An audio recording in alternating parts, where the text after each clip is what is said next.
Hi everyone, it's Mindy Eggen, and today I'm sharing an ink blending hack every crafter should know. If you've ever struggled with patchy or uneven blending, this simple trick will change the way you create. I'll show you how starting with colored cardstock makes blending so much smoother. You can find all of the supplies that I'm using today linked down below in the video description, so let's get started. The supplies I picked out for this technique is going to be the beautiful poinsettia frame embossing folder from Simon Says Stamp. I also have a sentiment picked out from the nostalgic Christmas stamp set with its coordinating die. And then I have this frames die set. So there's only one die out of there that I'll be using, but that is what the entire package looks like.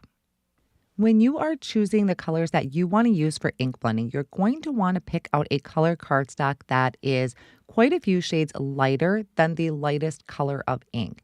And then what I'm going to start out with is a piece of sea glass cardstock. This kind of matches this Trio 26 from Simon Says Stamp's ink line. And I'm starting with the lightest color, which is Dew. So I am first going around all of the outer edges and kind of fading off as it gets towards the center of the cardstock. It's going to look pretty blotchy and kind of messy until everything smooths out and dries, but just stick with me here. The second ink I'm coming in with is going to be Mist ink. So this one is a shade darker than what I had started with. Again, going around the outer edges with the blending brush and not going in quite as far as I did with the first color. Then I'm going to move on to Raindrop, which is the darkest one. And this one does pack quite a punch, so you don't want to go too heavy-handed. You can also see that I'm tapping off some of my ink on the side there just so I'm not coming in too harsh. Now, the reason why I kind of went through all of those colors is it's a lot easier to blend the colors first on the colored cardstock because that's saving you a lot of blending. And plus, it's going to be easier to create the transition. And plus, the cardstock is kind of already wet with some of that ink. Now to do my embossing, I am going to be using that beautiful poinsettia frame, but before I actually emboss on my ink blended panel that I worked so hard on, I'm just taking a plain piece of white cardstock. I'm just testing out the sandwich to make sure that this is going to give me the results that I want, and it does. So now I can place my cardstock inside of that embossing folder. And because I sometimes like to run it through twice, I am going to tape it from the back. Now, the sandwich that I have is for the Spellbinders Platinum 6 die cut machine. This is actually a sandwich I picked up from Nicole Spohr. So it's using my 2 normal plates plus a shim and then that cardstock from the packaging. And this does provide really amazing results. So once I run that through, I open it up and I'm just going to peel away the tape from the bottom. That way, if I do want to run it through again, I can just kind of flip that back over and tape it in. But the first pass did give me some great results with that embossing folder. I removed the tape from the back of the cardstock and I'm going to come back in with that raindrop ink and just really kind of intensify the edges of the cardstock. Plus, as I kind of get on top of the raised areas, those raised areas are going to catch that ink and just help make it pop a little bit more.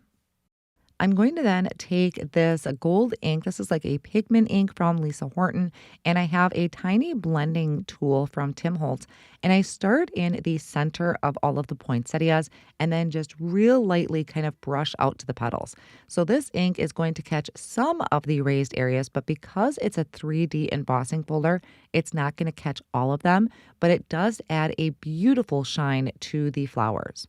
I'm also going to take some starry colors. This is from the Gonzai Tombi set, and I mixed it with a little bit of water, added some gold splatter to that to really help pull all of that gold together. While that background is drying, I'm going to work on the other elements. So I wanted to add a frame on here. And again, I still wanted to pull in a little bit more gold. I didn't want to overdo it with the gold, but I really like these kind of smaller elements of gold that I'm including. So out of the frames die set, I'm using that skinny frame. I already went ahead and die cut it from a matte gold cardstock and from a white cardstock.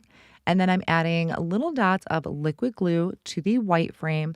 I'll place my gold frame over the top, and I'm trying to be really careful so I'm not pushing down too hard. I don't want to get any glue kind of seeping over the edges and on my fingertips because that'll transfer to the cardstock. And then once that is complete, I can add the liquid glue to the back of the frame, and I'm placing this on top of my blended panel. So it's going to really kind of draw your attention into the center where my highlight area is. And then also that's where my sentiment is going to be. Once I have that frame in place, I'm actually going to stick it in my drawer where I have a couple misties that are nice and heavy. So I'll let that sit and really adhere to that front panel.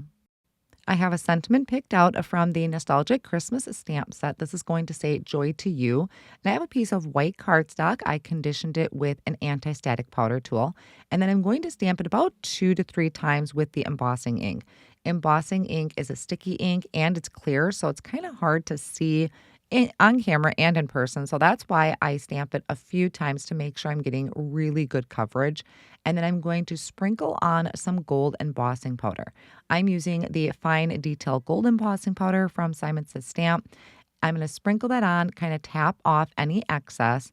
And then with the embossing, I want to make sure that my heat tool is really, really nice and warmed up. So if you think it's warmed up, give it an extra like 10, 15 seconds because the hotter you have your heating tool, the less likely you are to warp your cardstock, or it's going to help minimize it.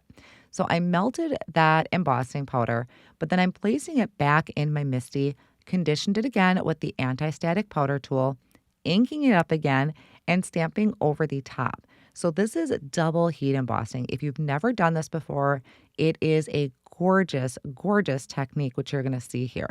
But it can be really tricky. So you always want to make sure you have very minimal warping. You want to make sure you're conditioning it with that anti-static powder tool and always having it tucked back into that same area you started with. Now, once I melt this and I bring it up close to the camera, it's almost like you took a gold pen, a liquid gold pen, and wrote it. It is so stunning. So you have to try that.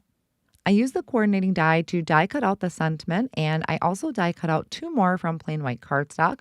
I'm going to layer those together using liquid glue for a stacked look. Plus, it's a pretty intricate design, so it would be pretty tricky to add foam tape behind it. I'm going to create a side folding card base using my scoring board and bone folder to reinforce that fold. I personally like side folding, but you could also do top folding. Just make sure you're using a nice heavyweight cardstock for that. Once my blended panel, my embossed panel was dry, I'm attaching some foam tape to the back. When you are doing or attaching your cardstock that you used with an embossing folder, I do recommend something like foam tape or even double-sided adhesive sheets, something that is really going to adhere that down because there's so much texture on both sides. You really want to make sure that that's adhered down well to the front of your card. Then I added liquid glue to the back of my sentiment and placed that in the center of my card. I did set something heavy on that and let that sit for a minute or 2 as well. Thanks so much for watching. I hope this ink blending hack inspires you to try starting with colored cardstock on your next project. It really makes blending so much easier.